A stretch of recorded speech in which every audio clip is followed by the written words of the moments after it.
Mimi kwa majina yangu naitwa Boniface Doto Sungula.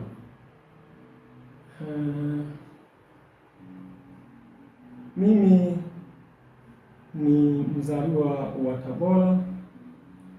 Nipo hapa Dodoma katika majukumu mbalimbali ikiwemo kufanya biashara na majukumu mengine. Leo nimeamua kuja kuzungumza kulingana na yale kadhaa wa kadhaa niliyoyapitia, ambao kwa namna moja na nyingine yameumiza maisha yangu, na kwa maana hiyo nimefanya jitihada mbalimbali za kuzunguka na kufika na kukaa na viongozi mbalimbali, viongozi waandamizi wakubwa ndani ya serikali hii, lakini hakuna kilichotekelezeka. Ndio maana nimeona nifike sasa hapa ili kutumia vyombo vya habari ili taasisi nitakazoziomba ziweze kuchukua hatua. Katika mazungumzo yangu yatajikita katika mambo kadhaa wa kadhaa, na sasa tunaanza.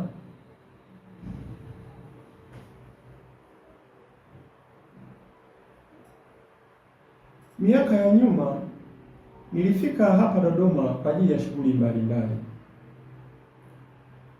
Katika kufanya shughuli mbalimbali nilipenda kufanya biashara,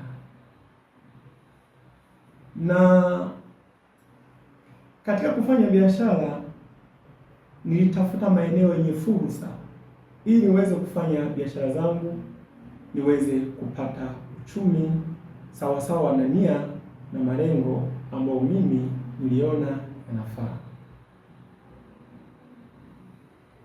Kazi hii na malengo yangu kadri yaliendelea kugonga mwamba.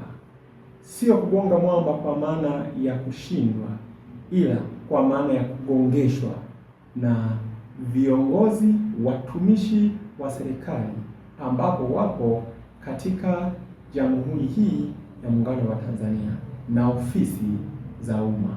Nitaelezea madhila, madhara na kila jambo lolote ambalo nililolipata kupitia hawa watumishi wa umma ndani ya serikali ya Tanzania.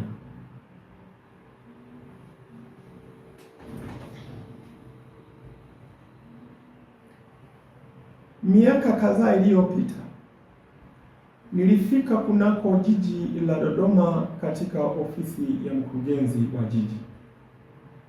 Hitaji langu, nilihitaji kupata eneo la biashara ambalo nitapewa eneo, nitatengeneza ofisi, kisha nitafanya biashara. Nilikutana na mtumishi wa jiji kwa jina anaitwa Maduhu. Huyu alikuwa ni afisa mipango wa jiji la Dodoma. Akanipokea, nikamwelezea, akateua kijana wake anaitwa Isaac, yuko chini yake, ni usimamizi wa mambo ya ujenzi holela. Yeye yupo kwenye ofisi ya udhibiti ujenzi holela. Alimwita Isaac akamwambia, mpeleke huyu kunako mahala panaitwa Nkuungu ili ukamwonyeshe eneo. Tukanaenda naye Isaac ambaye ni mtumishi wa jiji kwa maelekezo ya Maduhu. Tukafika mpaka kunako hiyo eneo, nikaangalia, nikapenda na nikaahidiwa kwamba sasa napewa taratibu zote ili sasa nifanye kazi ya kutengeneza ofisi pale. Sasa afisa mipango ambaye ni Maduhu akamwelekeza Isaac kwamba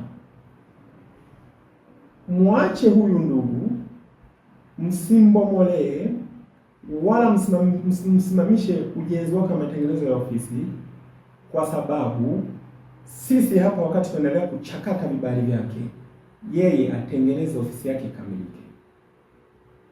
Mimi nikamwelewa Maduhu, nikafika kunako eneo, huyo Isaac akanisketchi, akanitengenezea karamani kwa mchoro, akanitengenezea mchoro kwamba kwa eneo hili ofisi upaswi kuigeuzia hivi ikae katika ulalo huu na isigeukie huku na mwisho wake hapa. Sorry.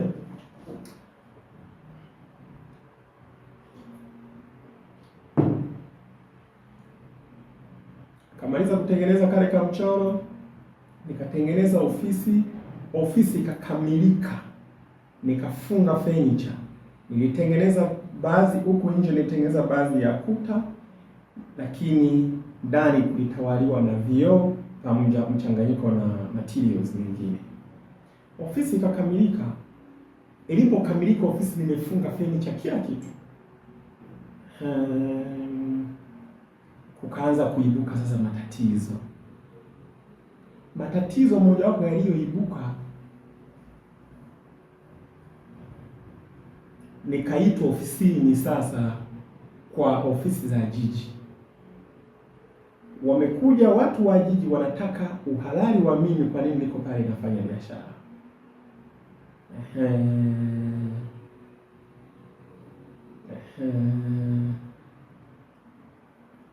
Nikafika kunako jiji ofisini,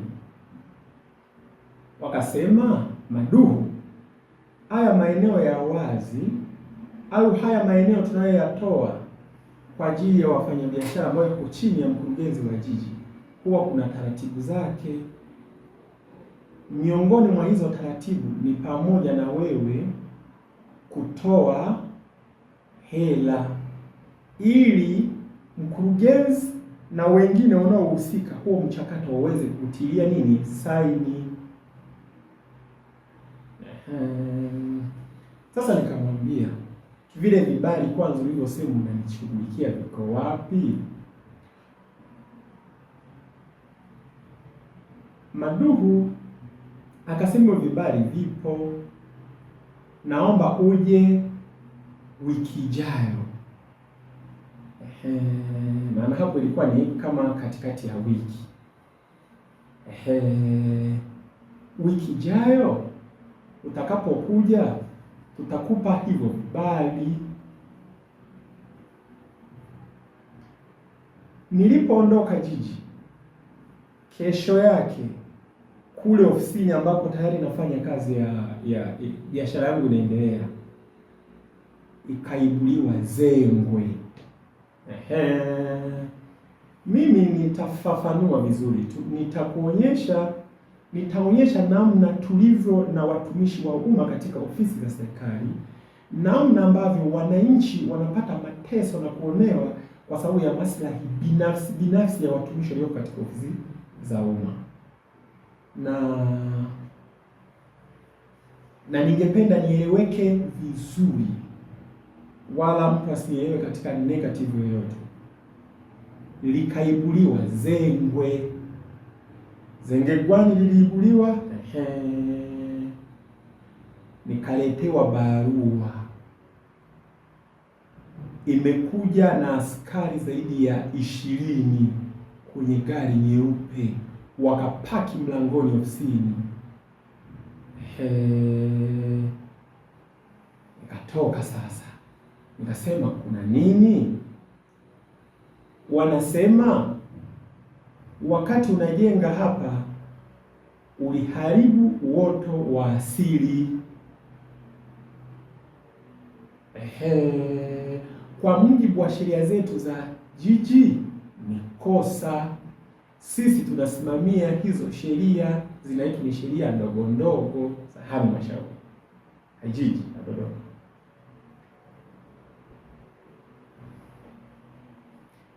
Wakampigia Maduhu baada ya kuambia, mbona hapa wakati tunakagua hata Maduhu alifika hapa na wataalamu wake, hakukuwepo hicho mnachokitaja, kwa sababu watu wote mnapoangalia hapa wamejenga, na kila mtu amejenga. Mimi nilichokifanya na mimi ni kuja kutengeneza ofisi yangu kama namna ambavyo nilivyoelekezwa na wataalamu wa jiji. Maduhu wakawasiliana naye, akawaambia mwendelee na taratibu nilizowaelekeza. Wale bwana wakanikamata. Hilo sasa, umeona hilo zengwe? Sasa hilo ndo zengwe linatengenezwa, zengwe. Nikafikishwa kunako halmashauri ya jiji,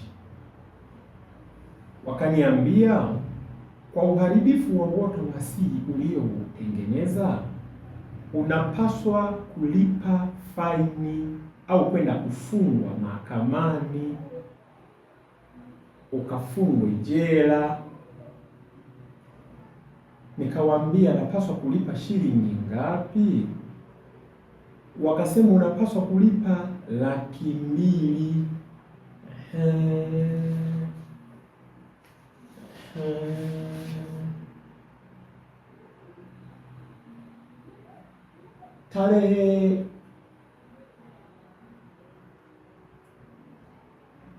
Tarehe 10 mwezi wa kwanza 2024, hii ni nyaraka wanaita ni nyaraka ya halmashauri ya kukiri kosa, jedwali la 5, wakanipa, nikalipa malipo ya shilingi 200,000 kwa sababu wanadai niliharibu uoto wa asili. Zengwe la kwanza hilo. Sasa kwa kuwa nimelipa, kesi si imeisha, wakaniachia.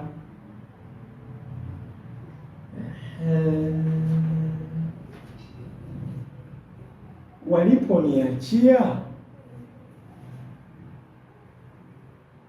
nikaenda kuendelea na shughuli zangu.